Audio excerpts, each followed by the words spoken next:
Welcome to FISM News. I'm Ian Patrick. And I'm Seth Udinsky. Today we'll bring you live interviews and updates from CPAC 2021 in Florida, where our own Samuel Case is on the ground reporting. That's right, and we'll also explore the legal conflict in Texas over the devastating power blackouts from its recent major storm. And we will touch on Facebook's ban of the Myanmar military from using its platform. But first, let's explore President Biden's continuous attempts to roll back the Trump administration here on FISM News.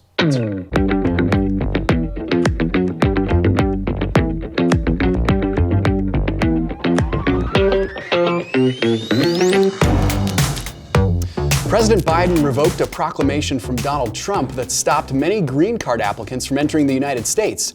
Trump issued the ban last year as a protection for U.S. workers amid high unemployment due to the coronavirus pandemic. Biden rejected that reasoning, unsurprisingly. In his own proclamation, he said it had prevented families from reuniting in the U.S. and harmed U.S. businesses. In his proclamation, Biden wrote, "The unrestricted entry of those who were targeted on Trump's proclamation is not detrimental to the interests of the United States." Immigrant advocates had pressed him in recent weeks for him to lift the visa ban, which was set to expire on March 31st. In October, a federal judge in California blocked Trump's ban on those foreign guest workers as it affected hundreds of thousands of U.S. businesses that fought the policy in court. Biden is now expected to have to tackle a growing backlog of applications that have been held up for months as the pandemic shut down most visa processing by the State Department. And moving to Texas news, Texas state legislators began digging into the causes of deadly power blackouts that left millions shivering in the dark as frigid temperatures caught its grid operator and utilities ill-prepared for increased power demand. Hearings in the State House and Senate are highlighting shortcomings by grid planners, electric utility, natural gas suppliers, and transmission operators, which led to billions of dollars in damages and, unfortunately, dozens of deaths. Up to 48% of the state's power generation was offline at times last week. Utilities were ordered to cut power to prevent a larger catastrophe, according to the CEO of the Electric Reliability Council of Texas, otherwise known as ERCOT, which is the state's grid operator. ERCOT faces numerous lawsuits, including a claim of damages from misrepresentation and lack of planning. 6 of its 15 directors also resigned within the last week.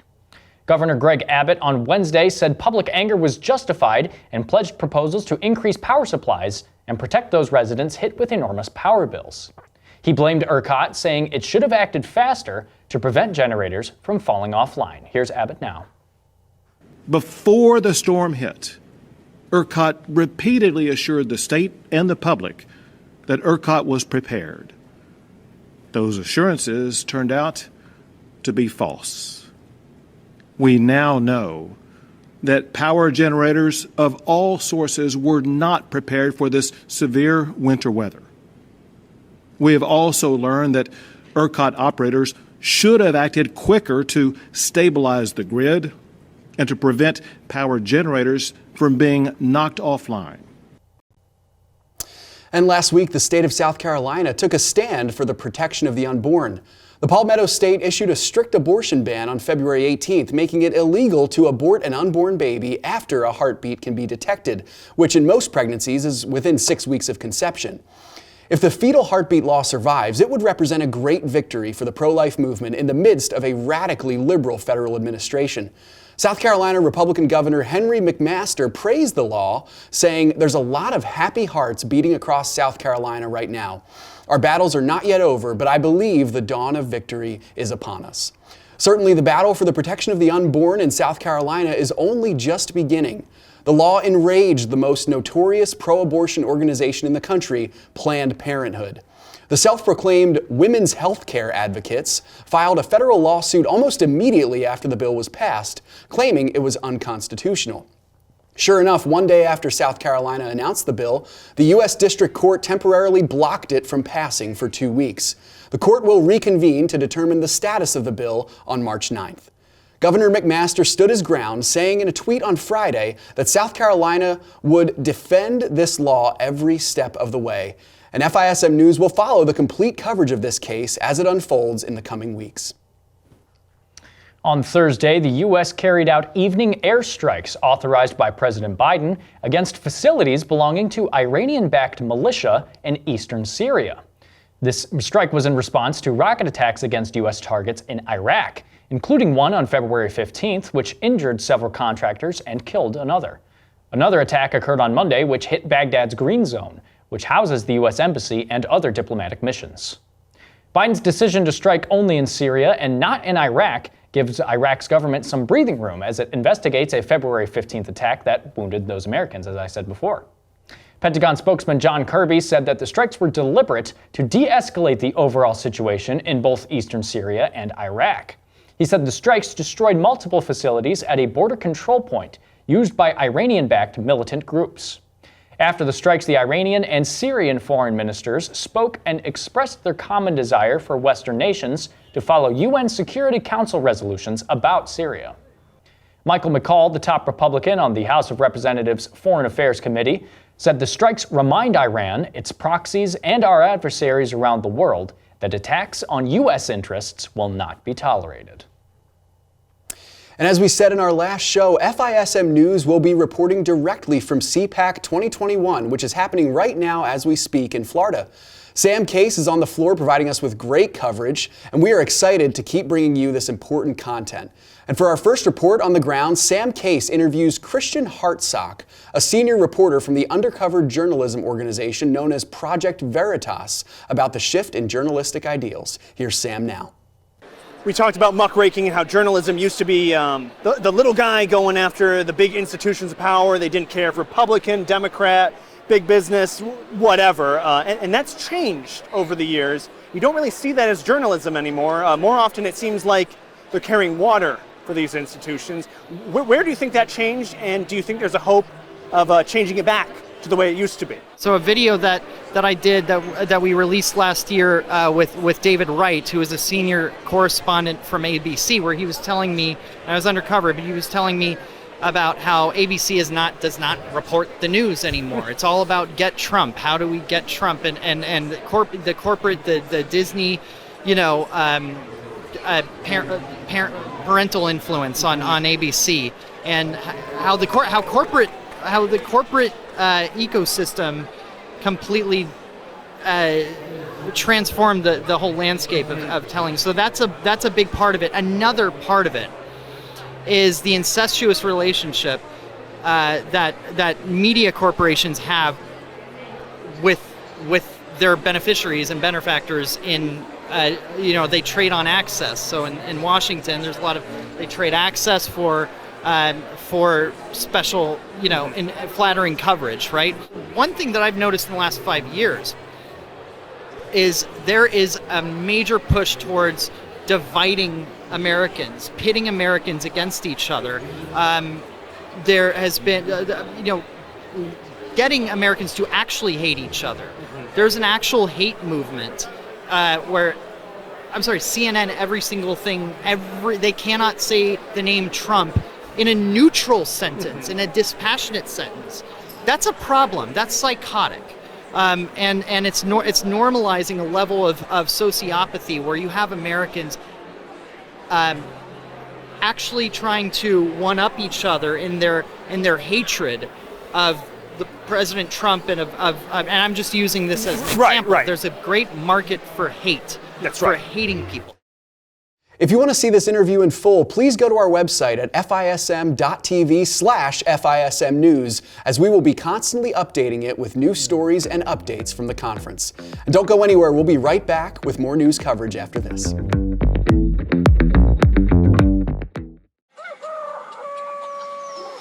Good morning, Dan. Thanks again for all the serenity and peace that you've given to so many of us during these days. Yeah, hi, Dan. Thank you so much for your ministry and your wisdom. You're always such a blessing to me, especially because I kind of fret over my finances, and you kind of bring me back to a calm state. I appreciate everything that you do, and I pray for you often. I joined a membership 1 year ago at the town hall meeting in Olive Branch. We had a rocking good time at that town hall meeting, and I suggest to anybody, if Dan Celia comes to your town within 150 miles, walk, run, catch a bus, do whatever, but get there, and you will be glad you did. great. Thank you so much for your ministry. We're praying for you, and we really appreciate you. Financial Issues with Dan Celia, weekdays at 9 a.m. Eastern Time on FISM.tv. I was feeling lost about investing. And then I heard Dan Celia on the radio and learned more about his biblically responsible investing strategy. After hearing the details, I wanted to know more about my investments. So I called my advisor and asked to take a close look at my portfolio.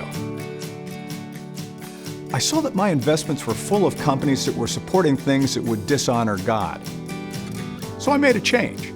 Now I'm investing on my own within my self-directed IRA, and I'm 100% biblically responsible. All my investments are honoring God. I'm not investing in any company that participates in things like abortion, gambling, or pornography. I feel empowered, confident that I'm honoring God with the money that He's blessed me with. Think about it. Wouldn't our Lord and Savior be a biblically responsible investor?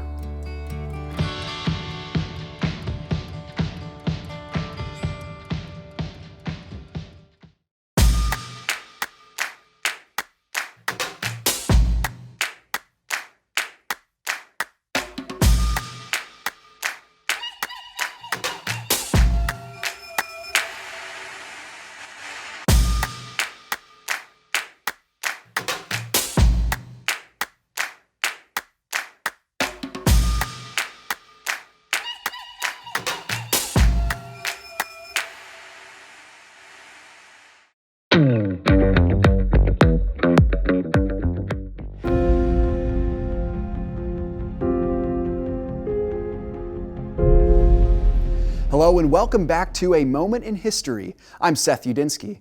In today's segment, we travel back once again to the mighty Roman Empire, the superpower of the ancient world at the turn of the 4th century AD. Today we will explore the emperor who rejuvenated an empire in decay while also villainously unleashing the most ferocious and focused persecution against Christians in the ancient world, Diocletian. Born as Gaius Aurelius Valerius Diocletianus in 245, Diocletian was a complicated figure. Some saw him as a hero and savior of the empire, returning Rome to the glory it had not seen since the 2nd century, while others knew him as a wicked and vile miscreant, hell-bent on wiping Christianity from the face of the earth. Diocletian was born and raised in relative obscurity, but rose to high ranks in the Roman military sphere. At this point in Rome's history, the empire was too large for one man to rule. Enemies from the outside and chaos from within caused the empire to fall into deep decay, and by the time Diocletian rose to the imperial throne in 285, the empire was on the verge of collapse. Diocletian divided the regions of the empire and put 3 co-emperors in charge of each region, allowing for a more stable rule. Even as the empire was now governed by 4 co-emperors, Diocletian claimed his rule was divine, as the original emperors had done, and he was widely regarded as the supreme ruler of the empire. It is no surprise then that Christianity, a faith that claimed Christ, not Caesar, as Lord, caught the eye of the emperor. In the last few years of his reign, he instituted what would be known as the Great Persecution of the Christian faith. In February of 303, the vindictive emperor destroyed the church building in Nicomedia and wrote numerous laws against the Christian faith, including the prohibition of gathering for church. An estimated 3,500 Christians were murdered for the creed Christ is Lord during Diocletian's persecution from 303 to 305. His attempt to eradicate Christianity ultimately failed. The emperor resigned in 305 and was dead within a few years, while the faith he tried to destroy would grow exponentially and would eventually overtake the entire Roman Empire within a century. The words of the ancient church father Tertullian ring true in the legacy of Diocletian the persecutor. The blood of the martyrs is the seed of the church. Thanks so much for joining me once again for A Moment in History.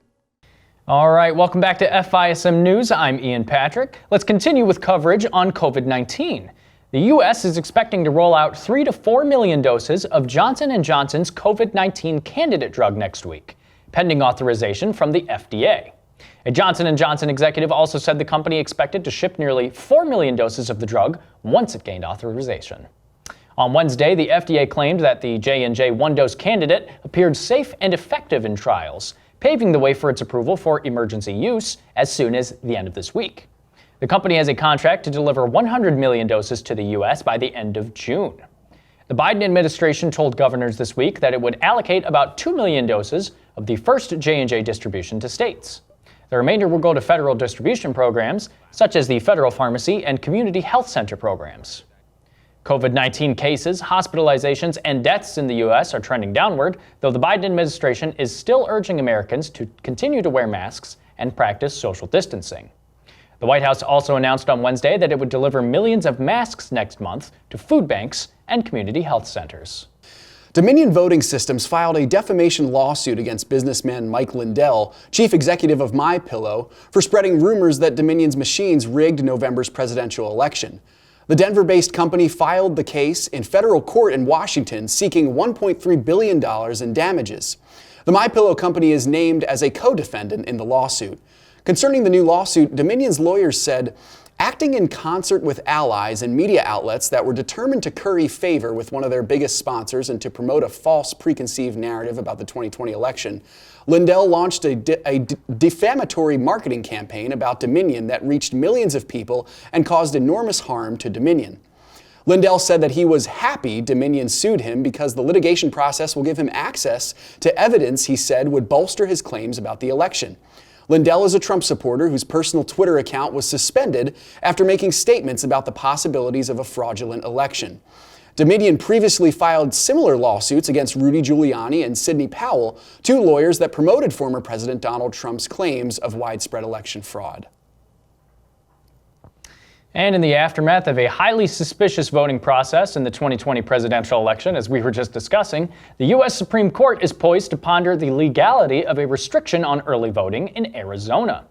The Republican-backed law made it a crime to provide another person's completed early ballot to election officials, with the exception of family members or of caregivers. This practice is known as ballot harvesting.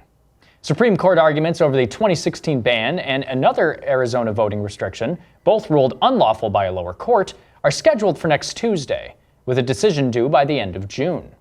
Republican-governed states, including Arizona, have imposed a variety of voting restrictions in recent years. Further curbs on voting are being pushed in 33 other states, following a very controversial 2020 election that saw a liberal-run media and tech join forces with Joe Biden to remove President Donald Trump from the Oval Office by what seemed like any means necessary. The case pits Arizona's Republican Attorney General and the Arizona Republican Party against the Democratic National Committee and the Arizona Democratic Party, which sued over the restrictions. And now we're going to go back once again to Sam Case at CPAC, where he got a chance to speak with a representative for Turning Point USA, an organization that focuses on bringing conservative culture to schools around the nation. Here's Sam now.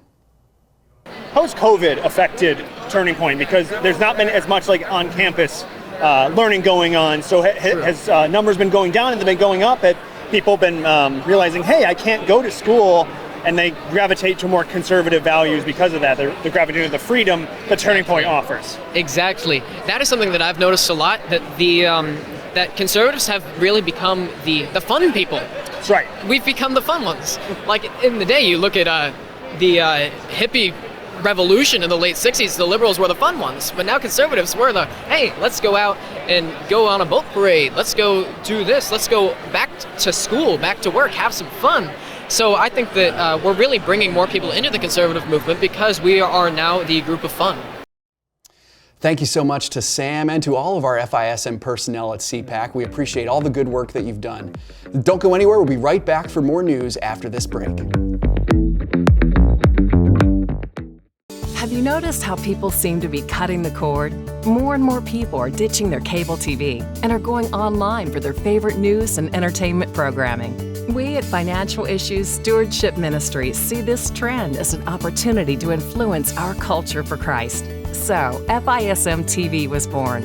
FISM TV is a post-cable television network providing quality programming that is biblically sound and family-friendly. FISM TV can be streamed worldwide across the web and on all connected TV devices, including Roku, Amazon Fire TV, and more. Watch Financial Issues with Dan Celia, The 700 Club, Wretched Radio, New Life Live, and more quality Christian programs right here.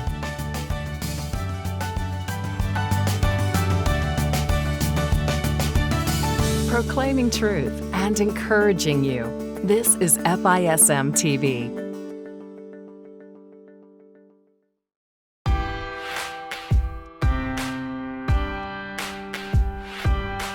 There are people really struggling, and we're taking away the one medicine we know will heal, which is Jesus. God is not coming back for a church that is in the corner or a shut down church. Right. God is coming back for a glorious church.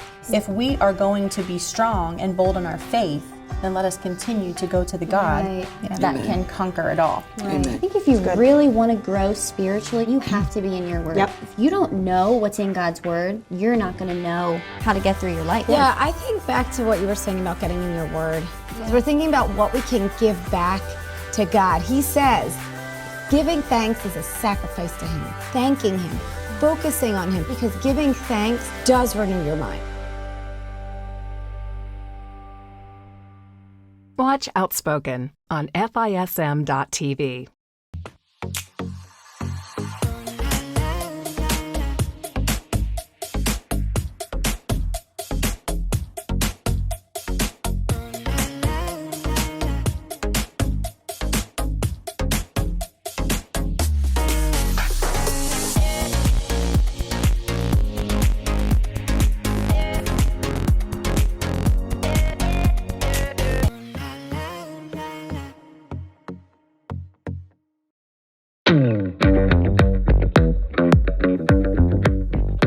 And welcome back once again to FISM News. We're going to shift focus right now to some worldwide news, starting with this. On Thursday, Facebook said that it had banned the Myanmar military from using its Facebook and Instagram platforms with immediate effect, as weeks of mass demonstration continue in the Southeast Asian country after the military seized power. In a blog post, Facebook said that everything that has happened in Myanmar since the coup has precipitated a need for this ban, and that the risks of allowing the military on Facebook and Instagram are too great. The US tech giant said it would also ban all of the Army-linked commercial entities from advertising on its platforms. It said the decision for this ban came due to exceptionally severe human rights abuses and the clear risk of future military-initiated violence in Myanmar, as well as the Army's repeated history of violating Facebook rules, including since the coup. Facebook said the ban covered the military and its subunits, Army-controlled media, and the ministries of Home Affairs, Defense, and Border Affairs, which are under direct military control. This is particularly influential because Facebook is widely used in Myanmar and has been one of the ways that the junta has communicated with people, despite trying to enact a ban on the platform in the early days of the coup. In other tech news, Australia's parliament finally passed their revised draft law to make Google and Facebook pay media companies for content on their platforms. The vote makes Australia the first nation where a government arbitrator can set the price that tech giants pay domestic media if private talks fail, setting the stage for a dispute handling process largely untested in corporate Australia. Right before the bill passed, tensions between Australia and these tech giants were high. For months, Facebook and Google threatened to pull core services from Australia if the law took effect, but Google ended up making their own individual deals with news outlets. On the other hand, Facebook blocked all news content in the country, even blacked out many nonprofit and government pages, including those of public health agencies, promoting reliable information about COVID-19. Australian officials said these would be lifted. Both sides claimed victory after Australia offered Facebook some concessions, including government discretion to release the tech giants from arbitration if they can prove a significant contribution to the domestic news industry. The tech code also allows tech companies a longer period to cut media deals before the state intervenes. It will be reviewed within a year of taking effect. And we'll throw it once again to Sam Case, who interviewed a blockchain expert and its potential impact on future elections. Once again, here's Sam. I'm Samuel Case with FISM News, and we're with Craig Bergman, who's going to be talking to us about blockchain technology and specifically how it's related to election security. But let's start off by asking, what exactly is blockchain?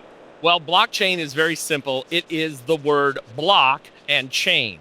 That means there's an encrypted block of data that is chained or appended to the next block of data. So let's say we're talking about your finances, your dental records, or your vote. That is a secure block of data, who you are, who you voted for.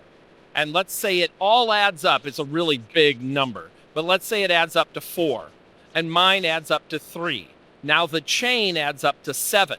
If either of us have a difference in 4, 3, and 7, we reject it. Imagine millions of voters now on the chain, and all of them equal to say, this is my vote, I validate it, it's legit, yours is legit, now the chain's legit, and we have secure voting. Okay, and I know a lot of people are going to recognize the phrase blockchain from cryptocurrency, Bitcoin, things like that. What is the relationship? Well, the relationship is the very first blockchain that was done was very simple. It didn't have any kind of data to it. It didn't have any kind of user. It simply said, I'm a value. I'm 7 cents, or I'm $1.50, or I'm 10,000 Bitcoins that equals 1 pizza. And you're recommending this technology to make a more secure voting system rather than what we have right now. And what's the idea behind that? Well, right now what we have in data is fungible. You have a username or a password and you're connected to the internet and I can guess what it is, your birth date followed by a 27, your favorite number. I'm in, I can erase your data, replace it with others and leave no trace. The blockchain doesn't have permissions to do that. You write your vote, it's immutable, it's there forever, you can check it. At any time you could say, if it were physically possible, it's been changed. But since it can't be changed and you can verify it, it's an entirely different platform. Fantastic. And one final question, how are we going about to implement this technology? How is your organization working on that? Well, our organization is Vortex Blockchain Technologies, and that's at vortexblockchain.com. And we actually have a 60-page white paper anyone can download. It's free, it's open source, all of our information is public, and just keep watching. All right, check it out. Thank you so much, Craig. And finally, we have another interview from Sam Case and Oklahoma Senator Lankford about the future of the Republican Party. Take a look. After attending CPAC, how are you feeling about 2022 with the Republican Party, and what do you think the future is of the party? Around the set of ideas, and I feel very good about it because I think Americans are going to get a taste of this quasi-socialism that Biden is pushing currently, and they're going to more and more say, what does it mean to have real freedom? And CPAC's talking about the ideas, these 10 amendments. What are the central core ideas of what it means to be an American? It's not about a personality. It's about what do we believe, what unites us, and what has made us the most powerful nation in the world. So it's a good theme for us, and it's a good reset for us to be able to say, here's who we are, here's what we all believe, and let's try to be able to give that to the rest of the nation so they can have that same taste. And that's all we have for you today. Thank you so much for joining us once again on FISM News. That's right. Up next, more content from FISM TV. And for any updates until our next show, please visit our Twitter and Instagram pages at FISM News. And please also visit our website at fism.tv/FISM News. As I said before, we'll have all the interviews that Sam has done on there, and we'll have other updates that you'll want to know. Thank you so much and have a great night.